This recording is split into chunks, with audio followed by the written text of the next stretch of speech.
landscaping and window washing. That's good. Yeah, so he actually gave me cards. He's like, if you go anywhere today, can you pass them out? So, and I was like a little taken back because I wanted him to be here, but he's like, we're trying to still, it's just me and him. We had to get rid of all our social media, take down my GoFundMe. I had people antagonizing me really bad. So, it's just me and him working. So he needs to work as much as he can so we can make our weekly payments. Bills for our paid and attorney. all that, yeah. It's been a little tough, but we're getting through it. Yeah. But Let's especially for Ryan today, Lord, we lift up Ryan. Lord God, we pray that you will help him, Lord, to sort out things and give you the highest priority, Lord, in this situation. You know what you are doing in his life. We pray that all the appointments will come, Lord, in all the other days, and he will be able to make more money in the other time than on Sunday morning, oh God, on Thursday night. We pray that you are able to do that. You did it to me, Lord, all my lifetime in this country. And Lord, I didn't have to stop going to a Bible study or working on Sunday mornings, oh God. You always gave me a chance to proclaim the word. Lord, whatever we ask in your name, you are able to do it, Lord. We pray that it will come from the heart of Ryan himself to call upon your name so that he will, Lord, prioritize everything in his life. In Jesus' name we pray. Amen. Hallelujah. Blessed be the name. Blessed be the name. Of all the times I've been hesitating and praying, seeking the Lord, eventually God led me to this particular topic. And it's going to be a series of topics within this big topic. And that is the last book in the Bible. And it's also the best book. The last and the very best with the best blessing. Every book is the best book. But this is the only book which has, they say always, a string attached to it. This is not a string attached to it. It has a blessing attached to it. And everybody who hears the word of the book, the revelation, the disclosure, or the unveiling of all that it contains in this book, the Bible says, Jesus himself said it, that you are blessed. See, I never looked at that part of it as I do now. Can you believe it? 20, 30 years I have mentioned, talked, taught, always made reference to it. But those who hear or read the book of Revelation are very blessed. Did you know you are very blessed today? If you got that one sentence today, that's enough for, you don't even have to hear the rest of the sermon. But you do have to, because everybody gets something out of this. So somewhere along the line, if you get one idea or two ideas from this, you will be a blessing to say it to other people. See, we heard about Christine talking about all these things are happening. Yes, right away I could see in the context of the calamities that are yet to be loosed. And John had a similar problem. Apostle John, we don't know his heart and his mind. He loved Jesus. He was always resting on the chest of Jesus when Christ was down on the earth. But he did not see God the way Christ would have him know him. He did not know Jesus in his present glory and the future glory. He didn't know him. He may have had enough of it or some of it, but God wanted to give a full picture, 360 degrees, which he never had. And God wanted to reserve that at that time when he was thrown in Patmos. It was an island about 10, 20 miles away from Ephesus. And he was all by himself. It was at the time of Domitian. He was a very cruelest Roman emperor, very cruel. And lots of atrocities were committed, against whom? All the Christians, all those who believed in Christ. The real Christians were killed. Half one foot in the world and one foot in God. They just compromised. They escaped. So all those who stood for God's word had to die. That's the time. And then, who knows, probably at the time when God gave him this revelation, it was a vision. One vision leading to several visions. And sometimes, you don't pay much attention to what God shows. There were times I said, Lord, please don't give me any vision or dreams. I don't believe them. I always used to pray. But whenever I had something in a dream, it would happen the very next day. I don't know, the Lord was trying to play a trick on me. Something would always happen there. But there are things never happened too, after I saw something, never happened. I questioned that. Still, I remember when I was about 7 years old, and I just thought of it when I was doing this book of Revelation from my own perspective to understand what God is trying to tell me. 20, 30 years ago, when I was fasting and praying, before I taught each chapter, 8 hours on my knees. All the charts are there in the office. Probably I'll bring one of them this coming Thursday at the Bible study. The same chapter, you will see that chapter, the same chapter from different angle. How it happened historically at the time when John wrote it. So if you miss this, probably you could get a much more understanding on Thursday night. You read it too. There are lots of books on Revelation. Lots of people are talking about it. 30 years ago, nobody believed it. Nobody wanted to talk about it. I was the only one who was broadcasting it so much. People were sick and tired of it. Come on, this is never going to happen. I told them, no, this is a revelation of the Lord Jesus Christ. He's the eternal one. He's revealing himself to John as an eternal one. The eternal God. The eternal God is your refuge. And underneath all his everlasting arms, he will strike out the enemy before you and shall tell you, destroy them. So that eternal God is your refuge. So that is the way I got. Thank God I did all those work, time-consuming work, and wrote it all down. And Tony Minuda, who was here, he typed them all.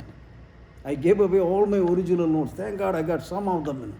Then I looked at them. Wow, I couldn't believe that. I read this book, that book, and so on. I keep reading them too. But I always stuck with God's word.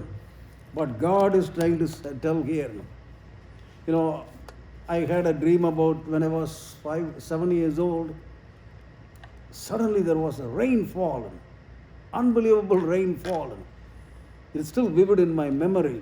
I don't know why it is still there. I tried to forget it, never went away. But it was a kind of a precaution God was trying to show me at that age. Everybody disappeared. Everybody disappeared. Died of rain and all kinds of havoc. Somehow I hid myself in the house, then came out to look around in the streets. Nobody was there. They all died. Then I went back and sat at the window. Maybe it's a joke, they're playing hide and seek. I sat there and I woke up. I don't know what that meant, but that always disturbed me, when I was an atheist. Maybe the world is going to come to an end. Everybody is going to die. I escaped, but how am I going to escape now, if that happens now? So that thought was always there in my subconscious mind. Until I came to know Christ, then that fear was gone. Then when I read the book of Revelation and I was talking about it, I said, wow, the eternal God is on my side. So no demon can attack me. Even if he does, he's going to be a failure. Because our God is on our side.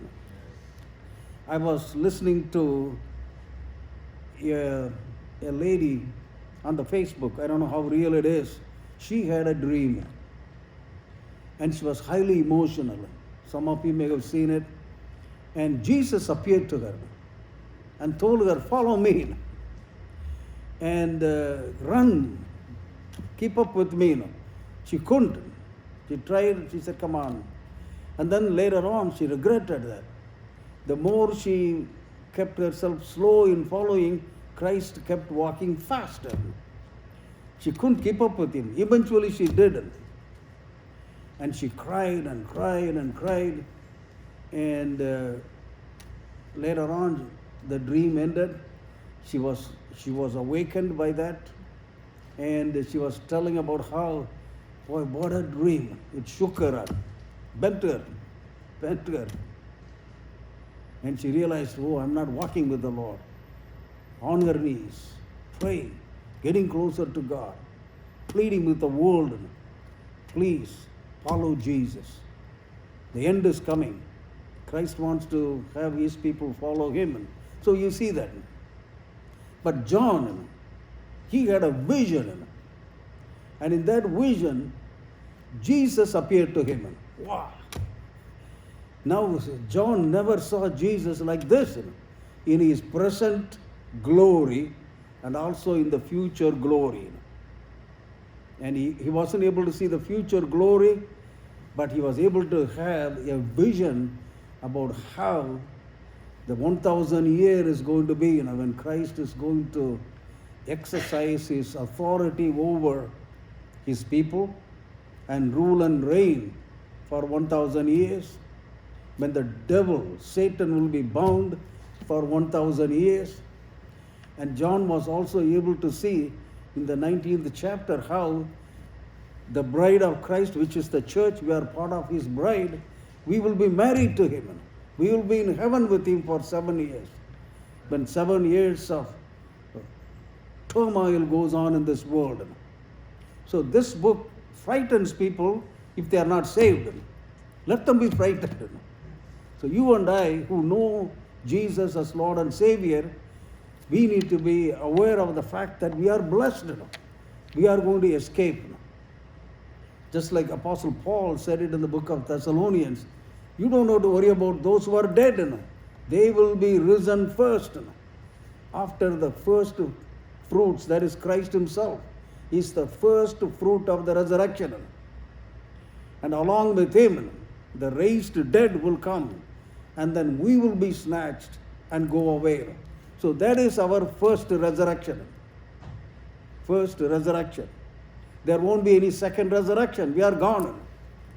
But the wicked dead today, dead in the spirit. They don't want to believe in God, fine. They abuse the Bible, beat the Bible, burn the Bible. They can do anything they want. But one day, the wicked will be raised to life. That is the second resurrection. 20th chapter of the book of Revelation. And they will be thrown along with Satan into that eternal fire where it will be burning forever. It's a never unquenching fire. No one can quench that fire. The Greek word for that is Gehenna. Keeps on praying, keeps on.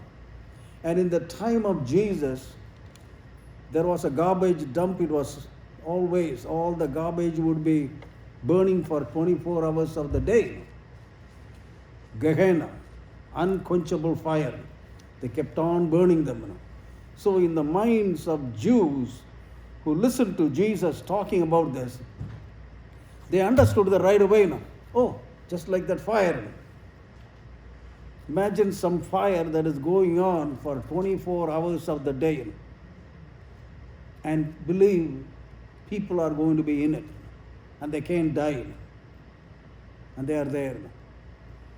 That will be the ultimate punishment for those who die.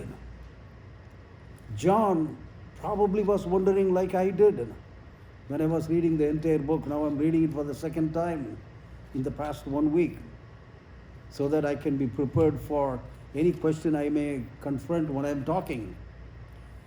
I realized, God had a seal opened. And that seal, according to that seal, the book of life was opened up. The Lamb's book was opened. And no one could open that book. So the angel, one of them said, who is worthy in heaven to open the Lamb? And they found no one was worthy to open the Lamb. So John cried in that vision. Oh, what is this? No one can open the book, the Lamb's book. And then one of the elders told John, don't worry. The slain Lamb of God, he is the only one who could open that seal. And then Jesus came and took that book from the Father. And then he opened all those 3 times 7 judgments. From the seal judgments to trumpet judgments to ultimately the bowl judgments, the vile judgments, terrible judgments. So each one uncovers another 7. So totally 21. When the 7th seal is opened, the first trumpet starts. So it's that 21 judgments. So not meant for you and me. So when I make mention of that, oh, I'm going to go through all this. No. All those who reject Christ and all those to whom you have talked to, I don't know whether they will have another opportunity in the tribulation. It's very unlikely they may have one, because if they don't miss it now, they're not going to open their hearts at that time. Maybe, I don't know. But it's meant for the rest of those who have never heard the gospel, and especially for the Jews. So God is going to choose all the 12 tribes, about 144,000 people, from Simeon all the way down to Benjamin. All the 12 tribes. From each tribe, about 12,000 evangelists. They will be marked by God Himself. And they will preach the gospel everywhere with signs, wonders. And Satan will not be able to touch them. They will be given a very special protection at that time. So the Jews will come to Christ in so many numbers. Right now they reject. They don't want to receive. But there are some who receive. But at that time they will. So God has a way. The 24th chapter of the book of Matthew, Jesus said, every eye will see Jesus. Every eye. Whom is He talking about? The rest of the world, who missed all the rapture, who joined Satan. The whole world will look to Him when He comes. When Jesus said in the 24th chapter, the Son of Man will come when He is in the clouds with glory and power to execute judgment at that time. And the wicked dead will be raised and they will be punished. And that is real, folks. That's going to happen. So John is able to see all this in the Isle of Patmos, where he was thrown under the direction of the Emperor Domitian, probably 95 AD or 96 AD. So the book must have been already written and was supposed to be sent to all the 7 churches, starting from Ephesus, Smyrna, Pergamos, Thyatira, and Sardis, and Philadelphia, and Laodicea. All these 7 churches, they were in the western half of the Asia Minor at that time. And this was read to them. And John put it this way, God gave this revelation to him and told him, whoever reads this, he will be blessed. Whoever listens to this and keeps this. So the blessing of God will come upon all those who hear the word of prophecy. This book is not only the word of prophecy, it is also a testimony of Jesus. We had our testimonies, right? I gave mine, Bruce gave his, everybody gave his or her testimony. But this book of Revelation is what? It is a testimony of Jesus. Isn't that amazing? I never looked at it that way. Christ is testifying about Himself to you and me. And He is trying to show you, I am the eternal God. I am the eternal God. I want you to listen to me. This is what is going to happen to you. Are you suffering right now in Patmos? John, are people in Smyrna, they're being put into untold misery, and so on and so forth. They will escape. The church at Philadelphia, they will escape.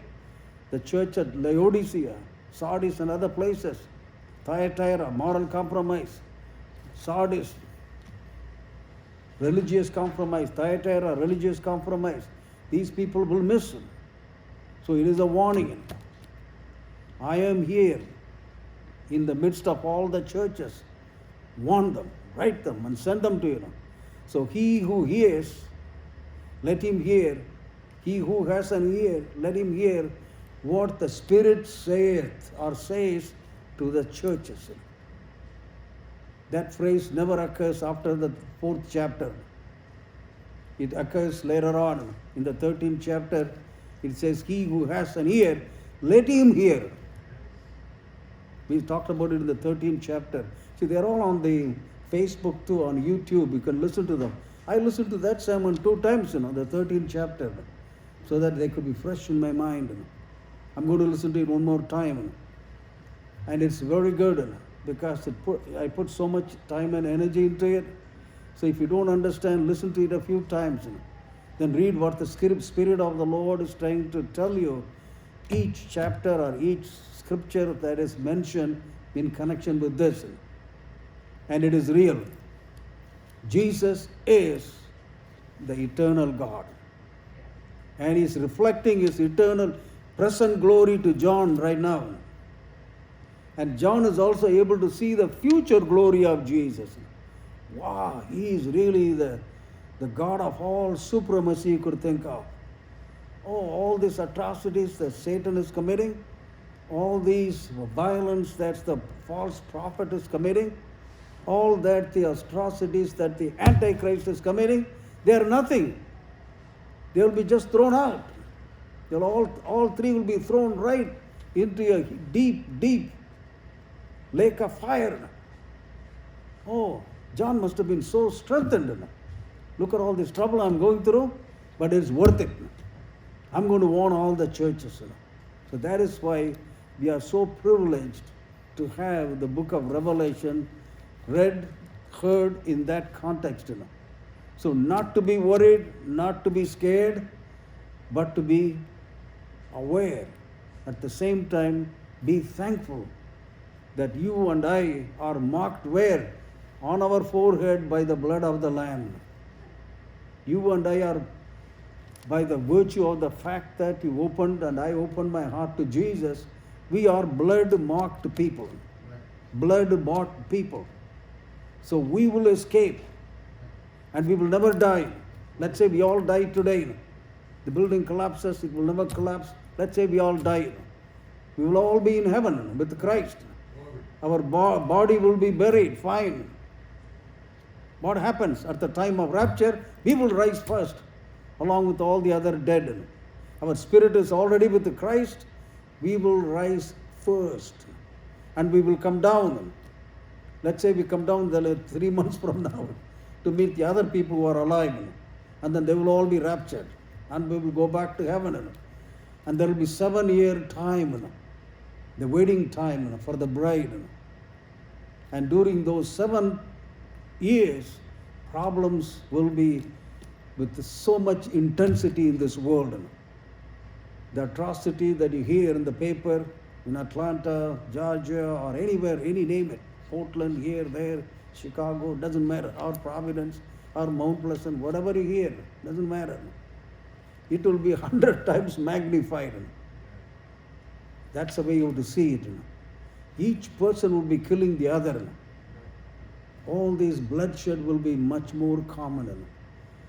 You cannot even imagine some of the horrific scenes that will be there. That is why the mystery of iniquity will be completed by the devil.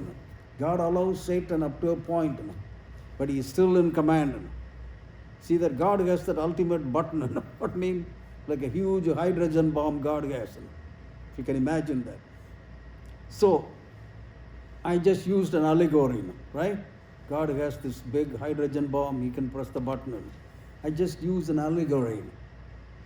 So some of those people, like even Augustine, when they read this book, they thought it is all allegorical. What do you mean by allegorical? Just using a kind of an imaginative symbol or a metaphor or whatever it is, just to depict the fight between good and evil, which is true. So he thought, Augustine thought, and several others, this was a fight between God and the devil. Augustine even put it this way, it is city of God versus city of Satan. But they did not see the prophetic significance of what God is trying to say. Yes, it is true. That's called the non-literal or allegoric approach. That is partly right, but completely it is prophetic. It is not only descriptive, highly prophetic. God wants it to reveal, foretell what is going to happen so that people could be warned. Then there is another group. They thought, no, God gave this revelation for John and all the 7 churches at that time when people were in or under the tyranny of Domitian and all Nero and all the others. So this book is meant for them at that time. They call it preterist approach to read the Revelation. So that is meant for them. But ultimately in the end, God will take care of everything. The last 2 chapters, all we need to worry about. We are going to be in that eternal state with Christ. And they thought like that. Yes, it is true. God so loved the world that he gave his only begotten Son, that whoever believes in him shall not perish. They will have everlasting life, but will have eternal, everlasting life, which is true. But God is also saying through this prophetic revelation, these things are going to happen not only these 7 churches, but in the history of mankind. The past 6,000 years or so, all those things are happening. Or specifically, you can see them in the 7 churches at that time. You could also see them now in our present day. You can, if you for example, the first church in Ephesus, they lost their first love. Apostle John was the pastor of the church. Probably they lost their first love when John was gone. Oh, what's going to happen now? Why do we have to go to the prayer meeting? Why do I have to go to the Sunday services? Oh my God, they're going to kill me. What about I won't see my granddaughter, grandson? Those are all relevant needs. So that took over. So what happened, they put Jesus on the back burner. What happened? It is not fresh. They are not refreshed. Their first love is gone. They were so excited about Jesus in the beginning. Now that excitement is cooling off. So Christ is in the back burner. Originally, when they were saved, Christ was at the front burner. They would always talk about Christ. They were excited about him. Now something has taken over. Oh, they will talk about the weather. The weather is so nice. Oh, I went to the beach. Oh my God, I was so refreshed. No, so things like that are important. But at the same time, we need to be witnesses for Jesus because he paid that awesome price, awful price, to give us this awesome salvation so that we can be his spokespersons in these last days, to warn them. In Ezekiel, it talks about the watchmen. If you don't warn people, if they are going to hell and you see them on their way, if you don't warn them, their blood will be required by you. You have to answer to God. You had a chance, you missed it. Boy, I still think of that guy years ago. I was going for a prayer meeting. Can you believe it? I still, it bothers me when I think about it. I missed it. I was going by, suddenly the Spirit of the Lord spoke to me. That this man is so sad sitting alone. I said, well, after the prayer meeting, let me come back and talk to him. And then after the prayer meeting, when they came back, he was dead.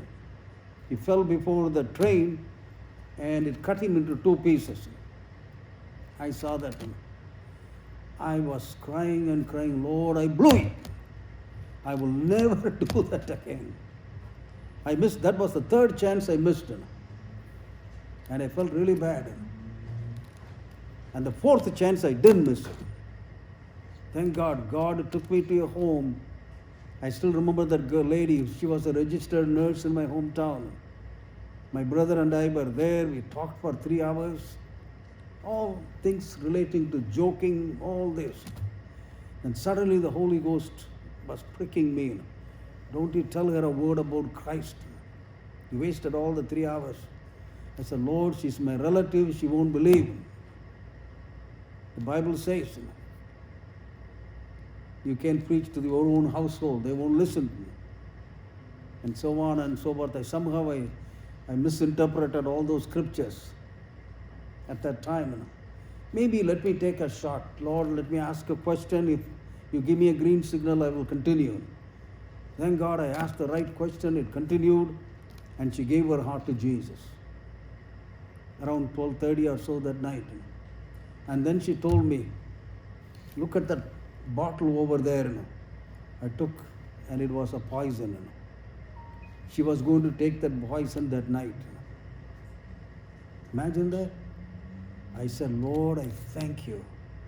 Every time I think about it, I was just there. I could have blown it just like I did it in the other times. Same thing in New York. The man had 200 tranquilizers in his hand. He was on his knees. Oh God, if you are real, save me. His name is Paul Tamburino, Dr. Paul Tamburino. In Setauket, Port Jefferson County, in Long Island, New York. God spoke to me to go and knock at the door and talk to him. And I saw him very troubled at the parking lot. My job was directing cars at the parking lot. And the Spirit of the Lord came upon me, go and talk to him. And my friend Jeff Boris, he is in Indiana, Columbus, Indiana, as a pastor. He was beeping the horn. We were going to Friendly's for a Jim Dandy ice cream. It was too hot, July. But the Lord was telling me, go and talk to him.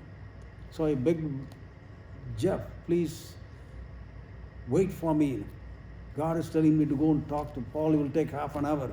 Then why don't you come with me and pull me out if I take more than 5 minutes? So I knocked on the door. He said, whoever you are, come on in. And we went there and talked to him. I don't know what I talked to him at that point. He was already on his knees. What are you reading? So I looked at what he was reading. It didn't make any sense what he was reading, but we mentioned Jesus and he got saved. I said, we are going for ice cream, let's go. And he said, I don't like ice cream, let's go for a pastry. He was a pastry man. So he introduced me to pastry. So one day we would have pastry, another day we would have ice cream. By 3 months, wonderful, he was a wonderful man of God.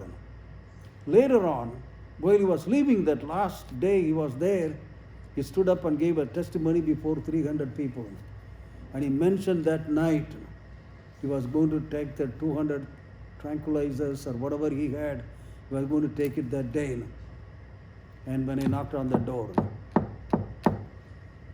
So we are sent by God in certain situations. Not every situation is that. So we need to look for the opportunities that God gives you. You never know. Sometimes at the hospital, sometimes here, sometimes there. God has somebody who is going through some difficulty. Just a word that we say, it is enough. Or you're tracked. Hey, look, it looks like we're going through some difficulties. Maybe if you have a chance, read this place. I'll be praying for you. They'll be happy. How many times people have written to me? Oh, I was on the verge of death. God sent you that night. Another thing that comes to my mind is a man. They called him Chief, an American Indian in Portland, Maine. My friend Phil took me there. Hey, Paul, let's go and visit this man. We were there at his apartment. And he said, oh, I'm here just to introduce my friend Paul to you. How are you doing? You know how am I doing? He took his gun and I'm going to shoot my girlfriend. That's the way I'm doing. I told him, you're the greatest coward to go and kill a lady. He shook up. Eventually led him to Christ. Another one in Whitensville, similar situation. They both got gun. People are like that. So iniquity at that time, I thought really bad. What kind of a country is this? They have a gun in their pocket and they could go and kill. I could not understand this. But more than the gun, people who have evil in their hearts, evil in their heads. That is what promoting them to do what they are doing, because they don't know Jesus. You and I know Jesus. That is why God is telling here, you and I are blessed. The attitude of God toward you is that you are bought by the blood, washed by His precious blood. So the attitude of God's grace is so much embodied on you and me, with His gifts and also the peace that passeth all understanding. We have all in a package, shalom. And it is very important. Let's read the first 8 scriptures. Can somebody read it? Janet, you want to read the first 8 scriptures? Revelation, first chapter, 8th scripture. 1 to 8. First chapter, 1 to 8. Yeah, if you want to read it here, you can read it too.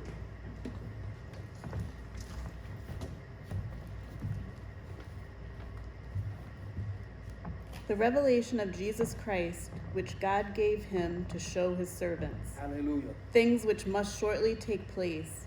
And he sent and signified it by his angel to his servant John, who bore witness to the word of God and to the testimony of Jesus Christ, to all things that he saw. Blessed is he who reads and those who hear the words of this prophecy, and keep those things which are written in it, for the time is near. John, to the 7 churches which are in Asia, grace to you and peace from him who is, and who was, and who is to come, and from the 7 spirits who are before his throne, and from Jesus Christ, the faithful witness, the firstborn from the dead, and the ruler over the kings of the earth, to him who loved us and washed us from our sins in his own blood, and has made us kings and priests to his God and Father. To him be glory and dominion forever and ever. Amen. Amen. Behold, he is coming with clouds, and every eye will see him, even they who pierced him, and all the tribes of the earth will mourn because of him. Even so, amen. I am the Alpha and the Omega, the beginning and the end, says the Lord, who is and who was and who is to come, the Almighty. Wow, thank you. Praise Jesus. If nothing is said about the book of Revelation and only these 8 scriptures, that reveals so much, in so short a passage like this. The eternal God, the Alpha and the Omega, the first and the last, the beginning and the ending, so saith the Almighty. So Jesus is pictured here as the Almighty God. Previously, the previous scripture talks about God the Father as the Almighty God, who was, who is, who will be. Here he talks about Christ at the end. I am the Alpha and the Omega. So 7 or 8 times that same Pantocrator, the Greek word, the creator of the universe. He is, he was, he will be. So Christ is the Almighty God. And you heard the word being read. He will be the ruler of the kings of the universe. That is Zechariah's prophecy. That he will be ruling and reigning all over. When will this happen? Starting from the 20th chapter. All these things are supposed to happen. So John must have been astonished when he heard this. Wow. Even God telling him, I am the Alpha, I am the Omega, I am the first, I am the last. Don't worry about it. And the blessing, John, you are blessed that you are able to hear it. And you are going to, let's read it one more time. The more you read it, the less I say it will be good. The revelation of Jesus Christ. So this is not a revelation of John. This is the revelation of whom? The Lord Jesus Christ, the eternal God. which God gave him. Who gave him? God the Father gave the revelation to Jesus Christ to show his servants things which must shortly take place, very quickly, shortly. I don't want to give more importance to that word. I'm going to say only very quickly, very soon.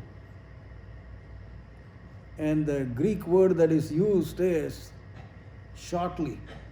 When it happens, it will be sudden. You know, people say, and I'll meet you during Christmas time or summer time. That is the chronos, the general time, general time. But when it happens, it will be very quick. That's what the Greek word that means here, shortly. So it is the revelation of God to John.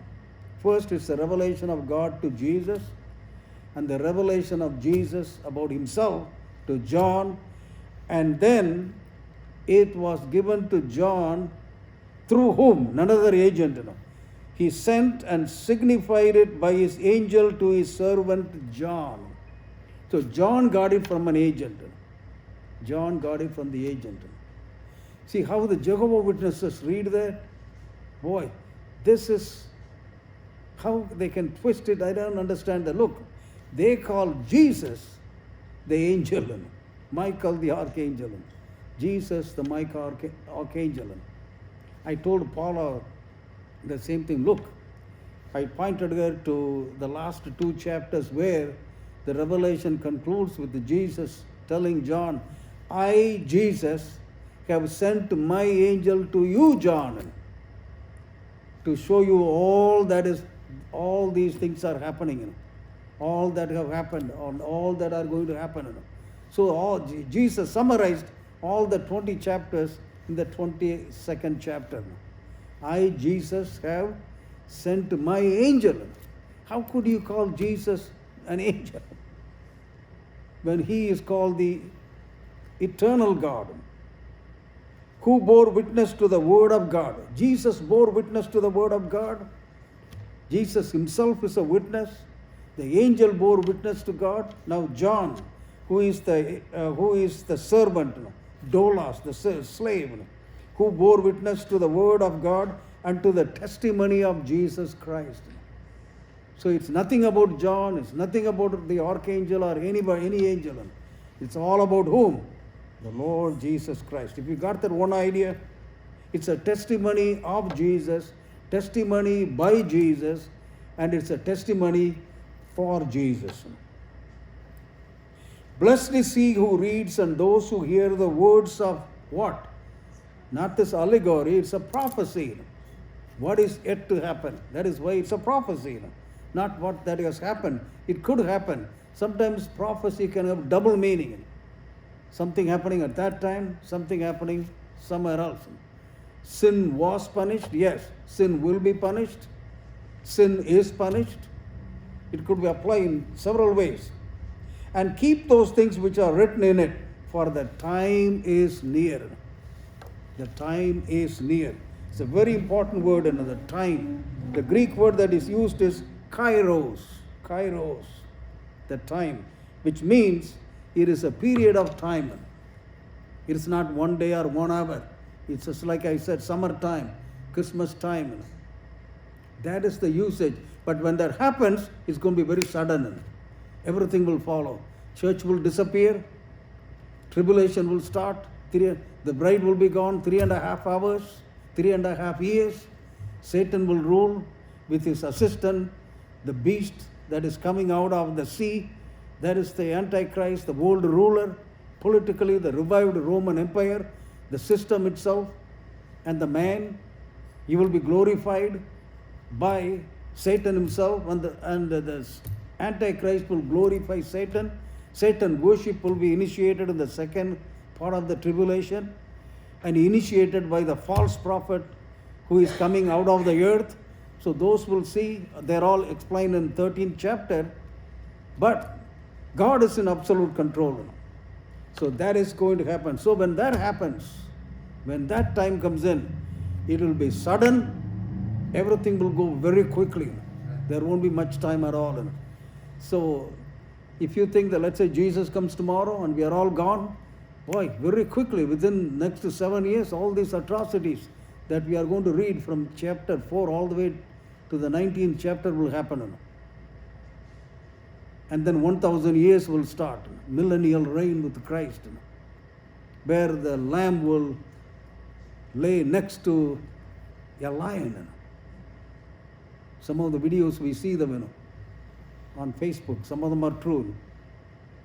I don't know.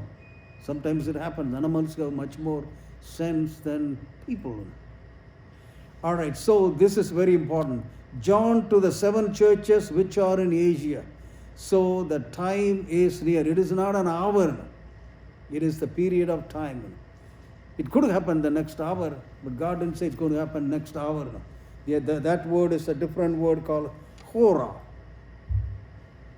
Time in general is chronos. I remember I worked for a company by name Quick and Riley. And when we walked in, they said, punch the chronos. I said, what is chronos? Now I understand it's a time machine. You punch your time when you entered in. So we worked from 8:30 to 4:30. It's a 8-hour job. So you punched in and punched out. So when you forget, that means you will have to do it again. Chronos. That is the general time. All right. John to the 7 churches which are in, at that time it's in the Asia Minor. Grace to you and peace from him who is and who was and who is to come. Which means God the Father. That God revealed himself to Moses. I am that I am. He is the living God. And from the 7 spirits who are before his throne. It's not 7 individual spirits, it's the 7 aspects of the Holy Ghost. Isaiah 11th chapter. One aspect is wisdom, knowledge, understanding. So there are 7 different aspects of the Holy Spirit. In one word, the vision is from God the Father. The vision is also from God the Spirit. The vision is also from God the Son. All 3 are involved in this. The triune God. One God in 3 persons. And from Jesus Christ. So from God the Father, God the Son, and God the Holy Ghost. The faithful witness. He was a faithful witness. You read all the 4 Gospels, how he witnessed all about God the Father. The firstborn from the dead. He was the only one firstborn from the dead. And all those who have died after Jesus rose from the dead, they are also the first fruits. If we happen to die today, we will be the first fruits along with Christ. So we pass, that is our first resurrection, our first death. Actually, we don't die. We die into eternal life. And the wicked dead will be down. Those who have died rejecting Christ, the wicked dead will be raised to life later on at the 21st, that the end of the book of Revelation, 20th chapter, the end, after the millennial reign ends. They will be raised to life, condemned to be with Satan. The firstborn. So whenever you read the firstborn is Christ and you next. Firstborn from the dead and the ruler over the kings of the earth. That was Zechariah's prophecy. You read the second psalm. The Bible says, kiss the Son, lest he be angry. That's what it means. This is my beloved Son, hear him. If you don't, you are going to hear him later on. Not as the Savior of the world, the Lamb of God. He is going to come as the King of Kings and the Lord of Lords with another duty for him as a judge. You watch any of the judge, what is his name we watch sometimes? Caprio. The People's Court I used to watch, and all these different judges. Everybody stands. Whatever the judge says, Judge Judy or whoever, I am the judge, sit down. The officer takes a person, go out, take him out. The judge has that ultimate responsibility to decide what is what. So Christ will be the ruler and he will judge. To him who loved us and washed us from our sins in his own blood. It meant so much to John at that time. Wow, it is amazing. He loved me and he keeps washing me by the blood. Once when you receive Christ as Lord and Savior, you are bought by the blood. You are washed completely of all your past sins, present sins, and the future sins. And we are recommended to walk in the continuation of the sanctification process. We become better and better. We are not going to make the world a better place. You and I are going to make ourselves better people in the world. That is what we call the sanctimonious sanctification process caused by the Spirit of God. That is why when we make a mistake, the blood of Jesus washes us from that mistake or sin on a continuation basis. You don't go to the Lord, Lord, I'm a sinner. You are not a sinner anymore once when you have received Christ. You are a child of God in growth. We used to have a young man here. His name is ILR Karba. Big muscles. Boy, he used to shovel the snow here so fast. ILR, have you finished it? Remember, more remember. So strong. Now he has a 4-month baby trying to walk. 4-month baby in the crib trying to walk. They named him, his grandfather, who used to always sit there where Stephen is sitting, Joseph Carban, from Liberia, Monrovia, Liberia. Remember Maureen? Wonderful man. So I wrote to his wife, Kristen, oh, he's like his dad. Strong, energetic. So Christ keeps us continuously washed so that we can become a better person for him, better person for Jesus, and better person for the world so that they could come to know Christ. But the world is not going to receive us. So he loved us and keeps on loving us. That is the attitude of God toward his children bought by the blood. That is the grace of God. And washed us, continuously washing us from our sins in his own blood. So it's like I took a shower this morning. I'm washed and I'm clean. If I touch something that is dirty, I don't have to go and take a shower when I go back home. What do I have to do? I have to wash only this finger. I put the whole hand, I could go down and wash my hands. That's what it means. If any man commits a sin, the blood of Jesus cleanses us from that sin and from all other sins. Which means you don't have to take a shower one more time. You are already saved by the blood of Jesus. Your name is recorded in the book of life. So who loved us and washed us from our sins in his own blood, and has made us kings and priests to God, his God and Father. To him be glory and dominion forever and ever. Behold, he is coming with clouds, and every eye will see him, and they who pierced him, and the tribes of the earth will mourn because of him. Even so, amen. John injects that word, amen. Let them go through that. Because at the end of the tribulation, all the Jews, there will be a mercy time for the Jews. They will cry out for their Messiah. And they would become mourning and growing in panic and pain.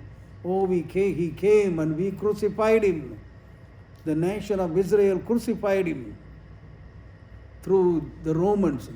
So there will be a national repentance for the people of God, the chosen people of God at that time. And God will come back to rescue them. So then for the rest of the world, and all the tribes of the earth will also mourn because of him. At that time, the rest of the world, all the kindreds, the Bible says, all those who are living at that time, they will also look to the Messiah, who God saved us. And the Bible says God will save them. Even so, amen. There are lots of scriptures. If you want to look at them, you are welcome to look at them. And they are in Luke 21:27. Jesus said it, every eye shall see him. Matthew 24:30, Mark 13:26. And Jesus is going to rule and reign according to Isaiah 9th chapter. Right? We always talk about it during Christmas time. Right? Unto us a child is born, unto us a son is given. The government shall be where? Upon his shoulders.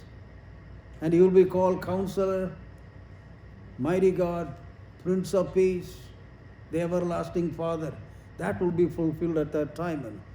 The whole earth will be under his dominion.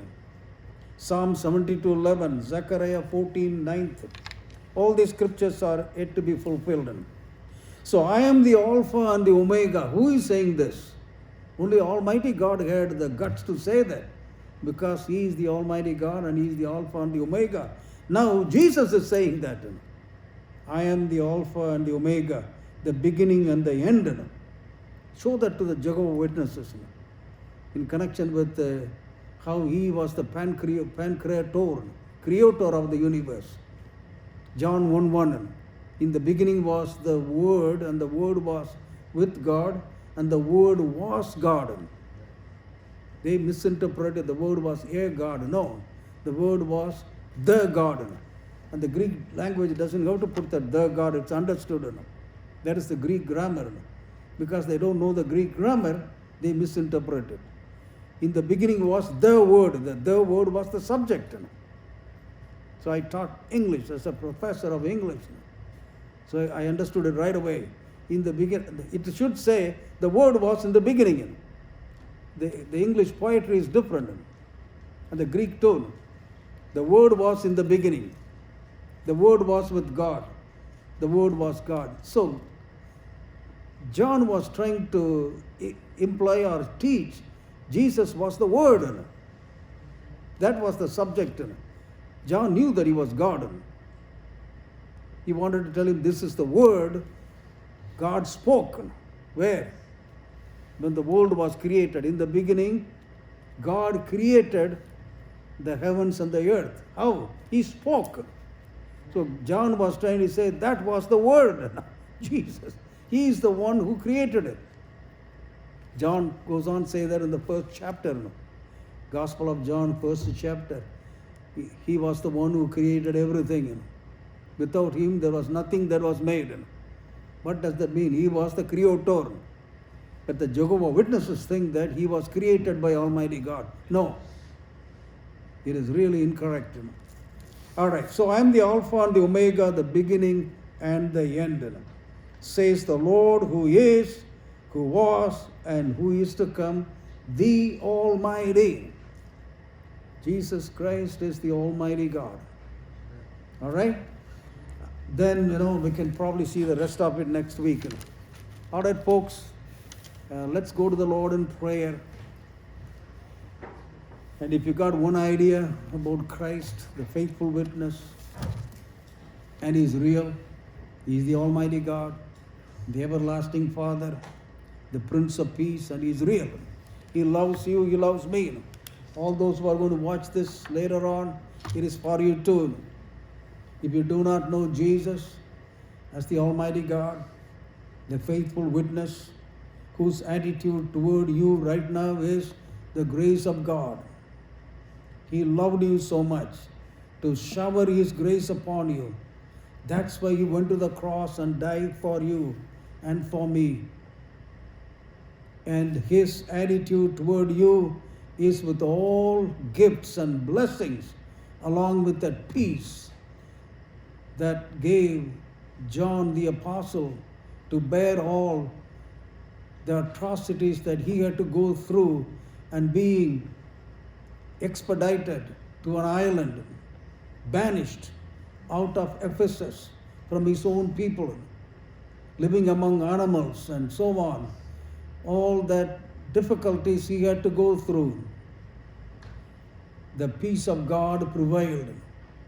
Jesus was trying to tell him, I am the Alpha, the Omega, the beginning and the ending. I am the eternal God, the Almighty. I am with you. And that's that God who is telling you today, I am with you. I want to save you. If you do not know that he died for you, open your heart and receive him as your Lord and Savior, and have that blood mark on your forehead before you escape this and then get into the mark of the Antichrist. You don't need that. God wants to put his mark upon you. He is real. He is the creator of the universe. He loves you and died for you. All those who are watching right here, if you are not walking with the Lord in certain areas, open your heart to Jesus and tell him, Lord, I am erring in this area. Help me, Jesus. Help me to spend more productive time with you in your presence, to see you the way you are, the first and the last, the everlasting God, with your everlasting presence. Help me, Lord, to fall at your feet like John did and worship you. Help us, O God, to respond to your remedy, Lord, your redemptive love as our remedy, O God. Help us to respond to your with reverence, O God. Let us give a reverential response to your redemptive love today, with sanctification that could happen, propelled by the Spirit of God for our growth, so that our growth in the faith, in the Word, will bring us closer and closer to you. Help us, Jesus. And help all those who are watching, O God, if they do not know you, to get saved today, so that, Lord, they can have their names in the book of life. Lord, we thank you that our names are recorded in the book of life. We glorify your name. We thank you and bless your name, O God. Thank you, Lord. Thank you, Jesus. Thank you, Lord. Get connected to Christ stronger and stronger. Help all those go, O God, in the days we are going to meet, so that we can share that you are the Prince of Peace. And in the end times, O God, they are going to miss you if they do not respond to your word. And Lord, they are going to get into trouble. It's not a party. It's going to be a destructive party, doomed forever. Help us, O God, to go and minister and give this peace of reconciliation, this message of reconciliation, so that people could escape all the disaster that is waiting at the door. And it is going to be unleashed, O God. Apocalypse, it's going to be unveiled. O God, have mercy upon all those who are listening to this message on the Facebook or on the YouTube. Bless them, Lord. Help them to get to know you. Thank you for giving us this message today. It's a blessing, O God. It is your blessing to know who you are, your testimony, Lord, your revelation, being the eternal God who has captured our attention, Lord. Bless each one and help us to be a blessing. In Jesus' name, amen. Hallelujah. Praise the Lord. All right, we are going to take the offering today. And who wants to pray for the offering? Anybody wants to pray over the offering? Maureen, you want to pray over the offering? Thank you, Lord, for generous people that help us fund the church. Yes, Lord. Please, Lord, take these offerings, help us pay our just debts, and keep continuing to bring lost souls to you. In Jesus' name, amen. Amen. Praise the Lord. As you walk out the door, you can put your offering there in that basket, and let the peace of God and the power of God and the presence, the eternal presence that appeared to John to comfort him and give him the solace, be with you and me forever, today and forever. Amen. Thank you, Jesus. Amen. Praise the Lord.